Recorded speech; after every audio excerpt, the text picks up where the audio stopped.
Thanks for all for attending today. I think we're going to have a very exciting conversation. So here we have Darryl, co-founder of TANG, Will, CIO of 100 Acre Ventures, and Jason, founding partner of Folius Ventures.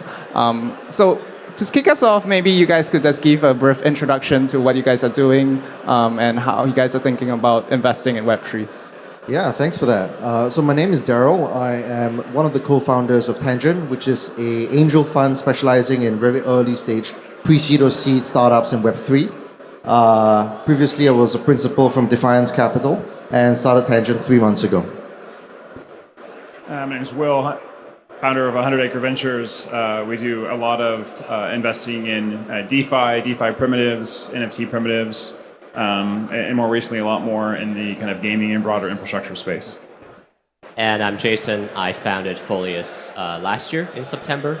We are a APAC founder and project-focused Web3 fund. And a lot of times we spend on the application layer as well as the infra and tooling SaaS layer at the bottom. Awesome, thank you for that. I think to kick us off, everyone here has very deep expertise in investing in Web3. I'd like to start with exploring the relationship between an investor and the builder in Web3. So in your opinion, how do you think having the right investor on board is important to Web3 startups? And what do you think are the best ways investors can add value to their portfolio projects? Yeah, I guess I go first. All right. So I think it makes a world of a difference, right? Who do you have in your corner, especially at the early stage, is probably one of the most important decisions you can make. The right investor can make or really set you back as a protocol founder. So I think one of the most common ways that right investors can push you forward is really be, in the trenches with you, pushing you forward, be it, pushing BD relationships, expanding the network, giving user feedback, try and sort of fine-tuning pitches to other investors or, fine-tuning the strategy on how you go to market. I think that's super important. And the right investors at the early stage can really make a big difference. Yeah, I certainly echo all that. I mean, for us, I would say it's a philosophy, but we've tended to only invest in things where we can add a lot of value ourselves as investors in the sense that we actually use the products or have some other way of providing expertise. So again, we've invested in a lot of DeFi primitives, but we also run a liquid hedge fund that in turn uses those same DeFi primitives. So there's a close loop in terms of the feedback we give because we're using those products. And that's been pretty consistent across all of the investments that we've made. I think likewise, we have a pretty large team from an operational perspective, and we've lent that to again the startups that we've invested in, which is an area that they shouldn't be dedicating resources themselves early on, and they can again outsource that. So either through our own usage of the product and expertise, or other operational resources as ways that we've tried to create synergies and add value, which again I think helps create kind of a circular loop in terms of making them more successful, and of course, in turn, making ourselves more successful. So. Yeah, I think Will and Darryl are roll up their sleeves type of investors, and I think we see that with a lot of Web3 funds in this space. I think further to that, if I were to add, a lot of the products in Web3 are very financially oriented, in the sense that future expectation on the assets that they are selling or creating really dictate the valuation or the premium of these products. So when it comes to the earlier stages, having the right or quote-unquote reputable investors on board could really help the trust and the premium of the financial product. So I think that's a often missed but quite important point. The other two things I would highlight is that when you compare a Web3 fund versus a non-Web3 native fund, when it comes to the native connectivity with other folks within the ecosystem at the earliest level, like, hey, do you know another Web3 protocol? Or do you know this founder that's just building a project? I've often found Web3 native funds to be much faster and much more well-connected when it comes to making that introduction. That's part one. And then I think part two for a lot of sort of these Web3 funds, they have seen a lot of mistakes that other token native projects have committed. So it's not necessarily showing what the projects can and cannot do. It's more so, hey, I've seen an example like this before that really blew up in their face, and here's the reason why. And I think founders oftentimes value those two type of things. Very fascinating. We briefly touched on this as you guys were introducing how you think investors can interact with builders. What are some sectors, areas within crypto and Web3 that you think are generally being underfunded today? And what areas are you guys excited about? Well, I guess underfunded is a pretty rare thing to see in crypto. I think most crypto verticals have plenty of capital to be deployed, as seen by the countless of billion-dollar venture funds that were raised in the last 18 months. So underfunded is pretty challenging, but I think one vertical I would say I'm pretty interested in is consumer-facing super apps. I think that is sort of a narrative that I think over time we will see grow, simply because the two most important things for Web3 protocols is number one, smart contract security, and number two, your market share and like market dominance over time. And so super apps basically, in order for you to be a super app, you usually have to have some sort of lindiness by producing an existing product already. And over time, as people get more trusted and trust your protocol more, you can begin offering alternative solutions that complement your original product. So for example, I think a DeFi super app makes a lot of sense because number one, you basically need to clear the regulatory hurdle once with the respective regulatory parties. And number two, once people start trusting your brand, for example, then you can start selling them, let's say, borrow lend services, DEX trading, perpetual trading, all on the same platform, because once people are comfortable with their brand, they're okay trading other products, as opposed to right now how the market is and how fragmented it is, where you have to go to a different site every time you want to use a different financial product. I think that causes quite a bit of friction, opens up many different attack vectors, and just in generally has resulted in DeFi what we see today, where there's just a lot of friction, a lot of hesitation to use the products for fear of either being exploited or some other risk. So we have a pretty broad mandate in terms of how early stage or late stage companies we invest in. I would say one theme that we've been focused on recently has been less on investing in the next DEX or the next primitive, or we've seen hundreds of iterations of some of these things, and more so on companies that are putting all that together in a more tangible product. So again, kind of two areas we've focused recently. One's a developer platform for game studios to kind of create, manage, secure your in-game economy.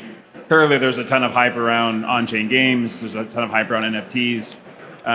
The difference here is providing this technology to existing game studios such that they can kind of pull a few small things out of it that help enhance the game loops, the economics of the game, and enhance existing video games as opposed to creating a blockchain-based game.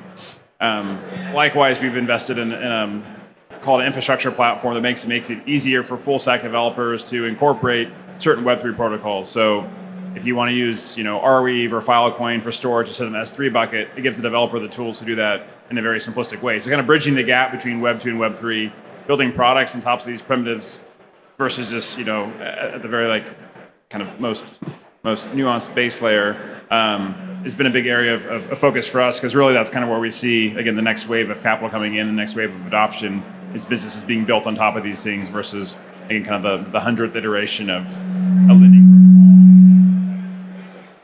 Hello. Oh. I echo the 100x iteration part, which is let's just fork Uniswap on the latest layer one. I want to touch on Darryl's point a little more, because he basically said what I have in mind, which is consumer type applications. I think by our count, which is by no means comprehensive, there are probably 3 to 5 million unique daily active users that are touching Web3 apps on chain today. That is a probably tier 2 sort of Web 2 app, if you really think about it. I think the infrastructure in this space when it comes to layer 1 throughput, storage, and sort of fiat on-off ramp and KYC ML has just gotten to a decent place where we can now start thinking about increasing that 3 to 5 million by 10 to 100x. By extension, I think the easiest thing to do that, like Darryl said, would be a consumer type application. But we feel like there are a lot of people who are potentially sort of building shovels, but there are not enough gold diggers. So I personally am very eager to sort of back and find founders who are creating like a fitness app like Steppen, or creating a sort of browse to earn type web browser, or anything that is potentially already existing or doesn't exist in Web 2 today, that could just have another million DAU into the space. And in extension to that, I think the mobile experience in crypto today is still horrendous. I think you should not be jumping around to another app called MetaMask to like validate your transaction. I think anything that smooths out the experience and potentially providing a second factor authentication type service could be quite useful. I haven't seen many teams building that. I think that's well worth funding. And the last thing is potentially not on so much the application or the product side, but at least in my mind, crypto itself is somewhat more politics and framework oriented. It's aside from technology, it's incentive design. It's aligning people's sort of profits in the right way.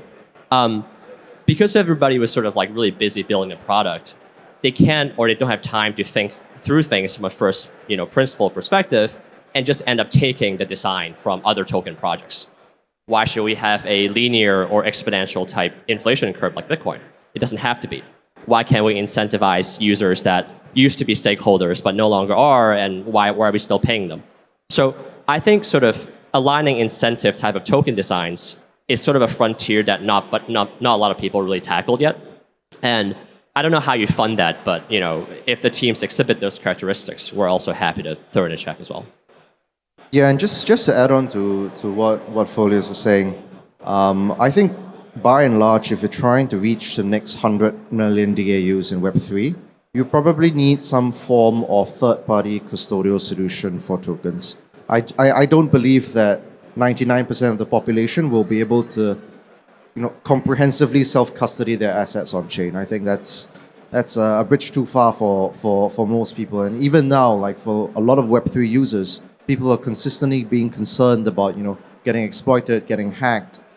This is just a user friction point, a friction user point that is way too painful right now in order to onboard the next 10, 100 million users. So a third-party custodial application, some form of wallet, I think it's needed. We've seen some attempts at it so far, nothing really pushing the boundaries yet, so keeping eyes open. Yeah, there are definitely a lot of things to be built up in order to enhance the user experience of people coming into Web3 and interacting within Web3 itself. As you said, demand aggregators on the consumer side, tooling for developers to easily plug into Web3, and all these UX improvements that can be done. I'd like to move on a bit onto from the perspective of a founder who is looking to come into Web3, the ecosystem that they choose to develop on, the platform they choose to develop on, tends to be very crucial to the path they take to success, if they succeed. How would you advise projects in terms of choosing this ecosystem, choosing the initial partners to work with? Well, I think it's very nuanced. A lot of it has to do with the founder's background, who they trust, who they know, how much they know about the respective ecosystems. If you're looking at a normal Web2 founder looking to get into Web3, chances are you're not going to build on some, the 10th most popular L1 just to like sort of have it as a USP, right? You probably want to start on an EVM-based chain or Ethereum, for example, and get going from there. But however, if you are very deeply knowledgeable about certain Cosmos-based applications, maybe you've had a lot of dealings with Solana-based developers so far, your expertise comes in the form of being able to write in Rust, then a different set of ecosystems open up to you. So it's really nuanced. I'd say that in general, I recommend most applications to build on EVM so far. That may change, and as more EVM bridges open up, that will open you up to different ecosystems as well. Yeah, I'll give a different take on the same question. I mean, I think if I was advising a founder on that, I would advise them to be kind of as agnostic as possible. I think you could very well start one place, then end up on another chain in the future based on your needs. And I think starting with a chain that has solid network effects or is EVM compatible, I think that all makes sense. I mean, the two companies I mentioned previously, interesting enough, what part of their goal is actually to de-risk that for the kind of end users. They're more like B2B products. Let's just use this gaming developer platform, for example, right? Like the basic idea is, okay, I want to store in-game assets or an in-game currency on a blockchain, but I don't know which one that is. And so actually what they're trying to solve for is game studios not having to make that decision. It's like you give us the optionality to use a blockchain as a data store, to have a marketplace, et cetera, but I don't want to choose that now, in part because we don't know who the winner is, whether it's Solana or Ethereum or the next other 12 L1s that will come out over the next 2 years. So again, most of the things that we've invested in recently are actually trying to remove that decision from the end customer, which is again different from your original question. But again, I agree with much of your original suggestions on if you had to pick a chain. I would think about it as being as agnostic as possible. Yeah, I generally agree. I don't have that much more to add. I think if you know Solidity and you don't know Rust, I mean, it's probably pretty dumb to build on Solana. I don't know. I guess one thing I would say is I would be cautious of if you have an investor in your cap table who's pushing you to build on a specific chain because they themselves have invested in that chain. I would just be cognizant of the alignment of interests, if you will, and try to take a kind of zoom out and think, what's the best product or chain to build on and why, and be as objective as you can. And also definitely talk to as many foundation as possible, because there are certain ones are very well funded. They are sometimes getting their check means more connectivity, means more support, means more connections. And also they're just a little looser in terms of funding. They would give you 200K, 500K, no problem, when you're supporting the ecosystem. And alongside with that, I think I've seen many founders. I think when you're hopping onto an L1, there are VCs that are very closely associated with those L1s. And oftentimes, if you're building a support type project that helps the ecosystem, I think getting funding from those specific VCs might also get easier. I guess fundraising is not part of the discussion, but it's kind of worth bringing up. I would add as well that one thing to be wary of is hopping onto the next L1 that seems to be all the rage at this point in time. I think it's very, very dangerous if, let's say right now, ecosystem A is the most popular because maybe they just launched their conference, they've got a lot of hype going on it, the token price is pumping, for example, and then you think, okay, then maybe it's a good idea to launch on this token because it's getting a lot of hype. Usually it doesn't last, and when you're building something for a 3 to 5 year time horizon, you want to pick something with a bit more stability. Is ecosystem A intended? The A, is that intended or is that? No, it's a pure example. Okay, yes. Don't read into it. No, okay. Okay, yeah. I think a very common theme throughout this conversation has been how path dependent the building in Web3 is. Like once you launch a token in a certain area, if you screw up the inflation too much in the initial days, you put your token in the wrong hands, it might create second order negative effects as to how your product develops. So I'm curious to hear all of your takes on, I guess, the way tokenomics should be conducted. Like just broad principles that you think founders should adhere to, or maybe some pointed view as to what founders are doing wrong when thinking about tokenomics. I guess my first question is, does the product need a token?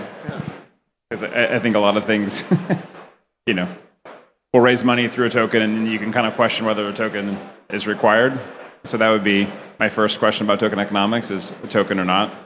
I'm probably the outlier within crypto ventures of not wanting to see a token with every single investment that we make. But because I think it's a very relevant question for a layer one and potentially some dApps. But then again, you start getting to a point whether, I know this is not where you're taking the question, but whether it's required or not. I'll jump in. I agree that not every project needs one. I think the cash flow that comes into a project, there's a security destination, but if you exert proof of work, the token probably can have value accrual.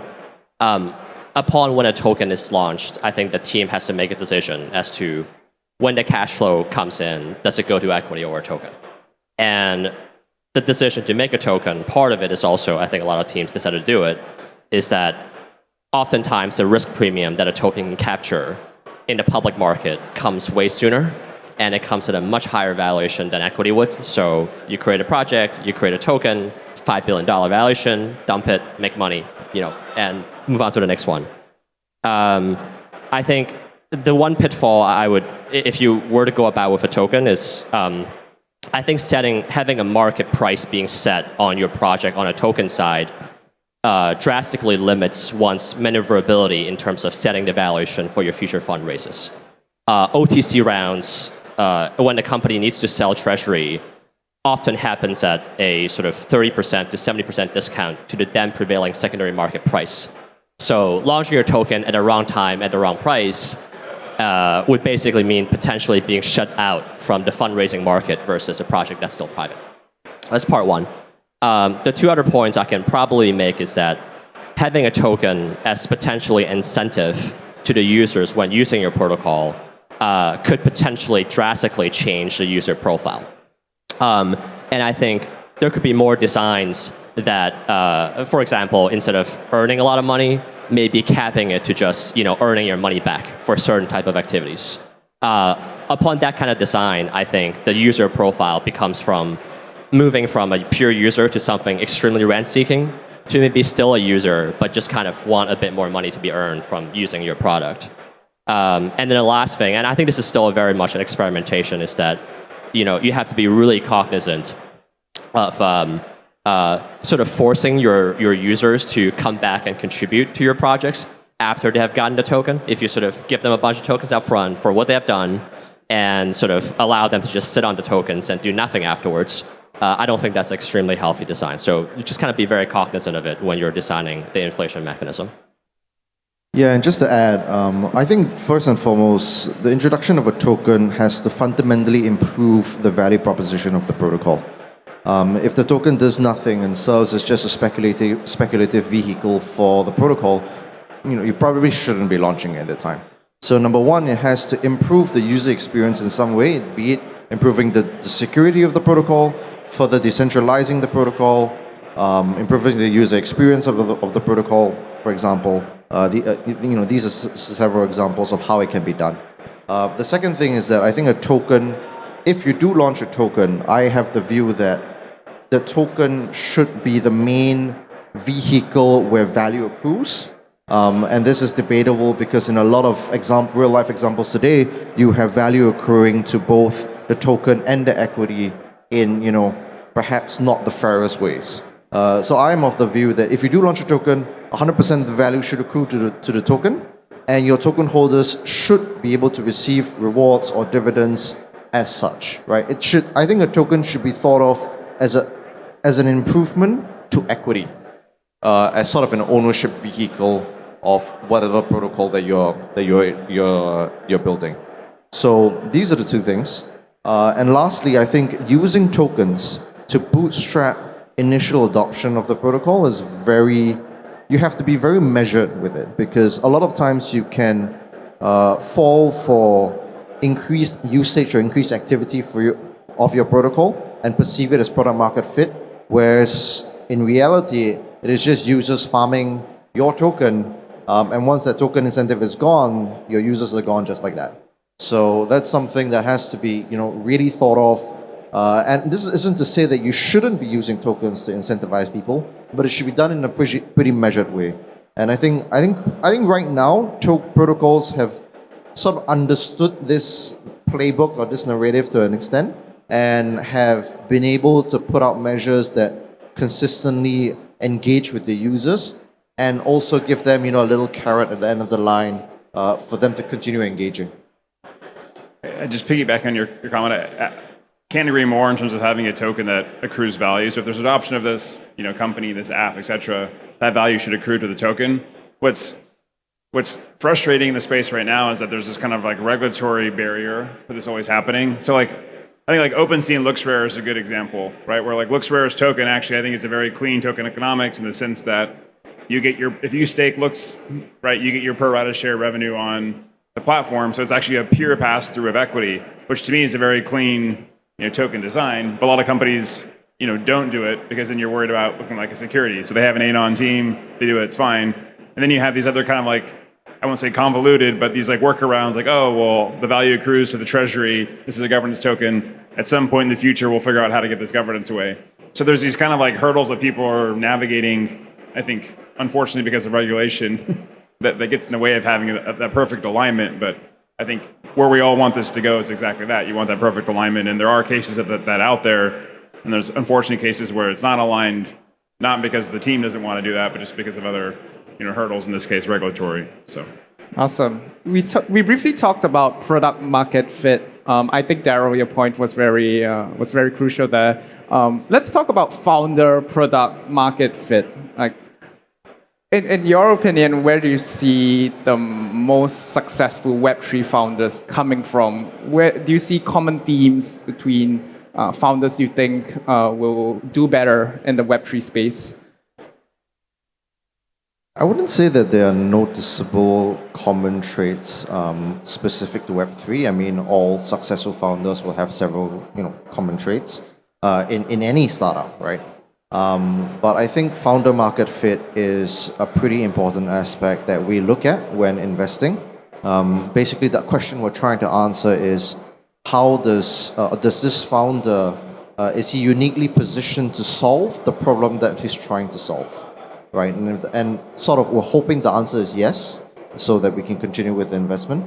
But oftentimes, you want to find people that have a particularly different history or track record with a particular problem, or he has spent 10, 15 years in Web 2 trying to solve the same problem, and he's moving into Web 3. Right. So are these guys experts in their particular field, ready to solve that problem where no one else can? I think that is pretty important when trying to invest. Yeah, I was going to say, I think people who have experience in the industry that they're trying to disrupt, or they're Web 2 founders that have kind of ramped up their knowledge of Web 3 and have found a way to kind of apply that to solve a unique problem is where we find the best founders. I remember going to this like DeFi meetup in San Francisco, 2017-ish. It's talking about over-collateralized loans. Everything's over-collateralized. Like, what if we had under-collateralized loans? It's like, you realize the entire financial system works with under-collateralized lending. So it's like these like novel ideas that this like group of, again, very like ambitious entrepreneurs were talking about, and like you just realize, how about if you just bring a couple people who have spent if you pair that together, people who spent their time in that industry, whatever you're trying to disrupt, I think it's a good combo. And sometimes I see the overzealous entrepreneur who has no experience in the industry they're trying to disrupt, which is also there's some benefit in that. But I think pairing it with someone who has that legacy experience as well is not a bad thing to do. And the best teams that we've invested in, I feel, have kind of a pairing of both. I echo that point a lot. I think I don't know. I usually go to meetings if I've looked at their pitch deck, which sometimes happens. I usually will have problem about that specific domain, which is oh, you must have thought about A, B, C, D issues. And the best type of founders I've come across is usually when I raise a question and I hope I myself have kind of an answer, they just absolutely crush me. They're like, I've already thought about it. And they might not have the solution, but they're like, I've already thought about it, and I'm like 3 steps ahead of you. And by the way, you've defined a question wrong. And here's how I really think about this. Those, to me, tend to be the best founders, aside from them grinding very hard and having domain expertise. The ones I could improve on is like, I actually haven't thought of that issue. And I'm like, well, I'm not an expert. Like, you should be the expert. How come you haven't thought about this and you're like building this business? Shouldn't be the first thing that you ask. And I oftentimes found like the first group tend to be a bit more successful. Great. You have anything to add, Will? Awesome. I'd like to just have one final question. What is your number one fundraising tip for people looking to build in Web3? You're supposed to cover the questions ahead of time. It doesn't have to be fundraising. It can be. What is your number one tip? Raise enough, but not too much. I think the goal, if you're trying to raise, at least if your first round, 2 to 3 years worth of runway. If you raise because you're in the height of the bull market and you raise the maximum you can raise simply because you can, chances are after that incentives get a lot more muted. When you have $100 million in the bank for no reason, all of a sudden we see founders start doing things that they really shouldn't be doing. So Yeah. Yeah, Will? it's a fine line of staying hungry versus having some reserve if you're going to go into a market where it's going to be difficult to raise.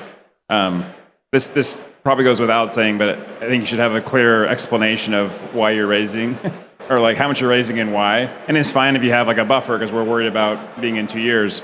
But I've talked to a handful of teams where they basically pick a number because they saw 2 of their peers have a similar number, and it's like an ego type thing, or it's a this is where the market's at. And to me, that's just not a very good answer. So again, I think you can skin the cat a lot of different ways, but you should be pretty clear as to what you're raising, how much you're raising, and why, and what's the objectives of that money. Which again seems kind of self-explanatory, but. And I would say ask for recommendations and referrals to, and pick your VCs carefully when you go to market. Fantastic. Those were great answers, and we thank you so much for attending this conversation, and we hope to see you guys around. Thank you. Thanks.